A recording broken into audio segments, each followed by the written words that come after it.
В январе, в самом холодном месяце в году, на Руси традиционно отмечают святки. Проходят они в период, начиная с рождественского сочельника 6 января, канун Рождества Христова 7 января, до наступления Дня Крещения Господня, включительно 19 января. Во время празднования самых главных православных праздников также было принято гадать на будущее. Гадание церковь не поощряла, имели они в основном характер игры. В советское время, когда церковные праздники были отменены, именно святочные гадания сохранились в быту. По сей день девушки гадают на суженого в эти дни, и не только они. Заглянуть в будущее интересно всем. У якутов январь считался так называемым глухим месяцем, когда все живое как бы застывает во сне. И в самое темное и холодное время года можно общаться с таинственными потусторонними силами. Из проруби выходят сюлюкюны, которые могут предсказать будущее. Традиции эти сохранились и по наши дни, и многие верят в силу святочных гаданий и гаданий Танха. В историческом парке «Россия. Моя история» состоялся вечер, посвященный гаданиям. В дни святочных гаданий мороз стоял настоящий крещенский, минус 50 и ниже. В музее в этот день не только гадали, как это обычно заведено. Историки, ученые дали свою оценку. Откуда идут корни этого явления, на чем основаны и, наконец, нужны ли они в современном мире. В исторический парк в этот вечер пришли в основном молодые люди. 19 января – последний день гаданий на святочной неделе. Публика с большим интересом восприняла подачу данного мероприятия. Ну, вообще у нас цикл мероприятий «Ночь истории» он проводится еще с 2018 года.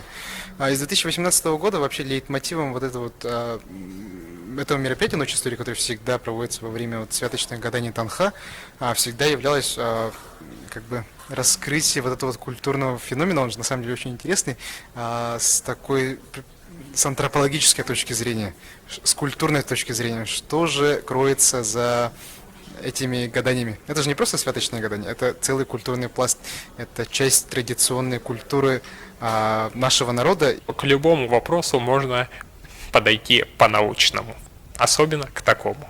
Наше мероприятие, как ни крути, достаточно разностороннее. Кого-то привлекли гадания, кого-то как в их изначальном формате, а кого-то именно как культурная история.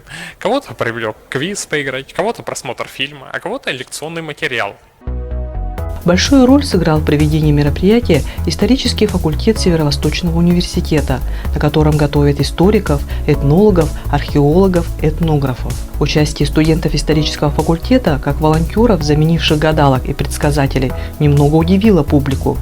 Но молодость и любознательность победила первоначальное недоверие, а сами гадалки и предсказатели получили первый опыт.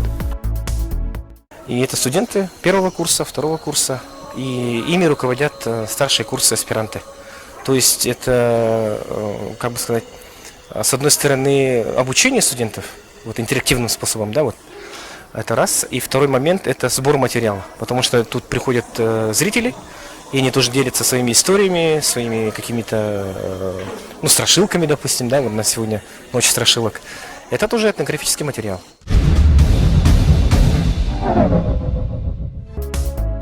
Танха было представлено различными методами. Здесь и гадание по книгам, на блюдце, гадание с помощью пепла и сита и, конечно, гадание на картах. Особенно заинтересовало любителей якутского танха гадание с шилом на чугунной сковороде.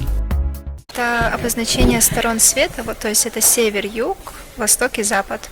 И дальше мы расчертили еще на несколько сторон, которые обозначают именно конкретное гадание.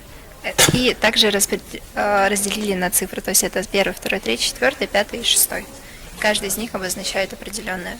На учении предков, например, вот эта линия, первая линия, которая обозначает запад, она обозначает дорогу к богине Аисит, что обозначает благополучие. Также это дорога к богу Джигэй, что обозначает богатство в виде скота, лошади. Также эта линия тоже обозначает к богу рогатого скота. Это линия чертова дорога. Это к корню болезней и дорога, которая возит дрова и сено, то есть тоже благополучие обозначает. Гадающий человек держит его прямо на середине сковородки, и вот она кружится. и где-то должна остановиться. Меня позвали сюда волонтерствовать.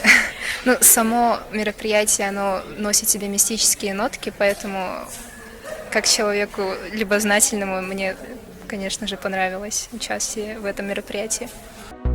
Молодежь очень заинтересовалась действием и даже поступили предложения. Да, мне интересна тематика. Что-то новое для себя узнали? Ну, лекции не слушали, но вот краем уха слышали то, что некоторые правила, которые я до этого не знала. Ну, я вообще верю в эзотерику, духов, танха.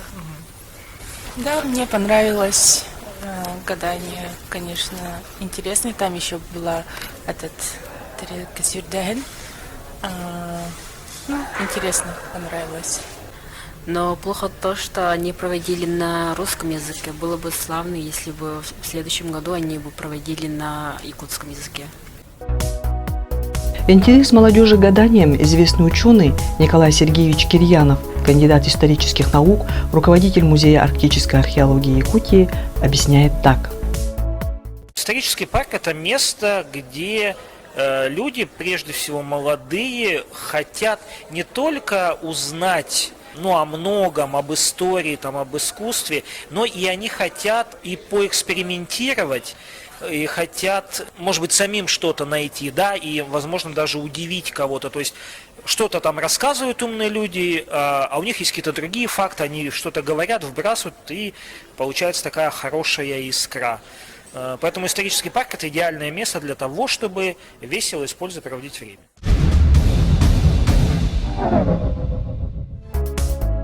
Параллельно реконструкции гаданий и предсказаний шли лекции самих ученых, которые объяснили, почему появились такие традиции. Капиталина Яковлева, кандидат исторических наук, доцент, рассказала, что такое якутская танха, чем она похожа на русские святки и как она связана с современностью. Доживет он до конца этого года, не доживет он до конца этого года и так далее. Да? Потому что жизненные условия достаточно были сложные, и, соответственно, и вопросы были такого рода. Еще здесь нужно сказать, что якуты очень верили в судьбу, да, фаталисты. Что предсказано, что должно быть, оно и будет. Из-за этого как раз-таки и гадают на судьбу. Языческие якутские представления, они неразрывно начинают связываться с какими-то православными, христианскими представлениями. Здесь очень много можно приводить примеры, но святки, танха и святки то же самое. Аспирант, младший научный сотрудник Института гуманитарных исследований Айталина Федорова выступила с темой «Якутская страшилка как жанр современного фольклора». Страшилка, она у нас также прекрасно сохраняется.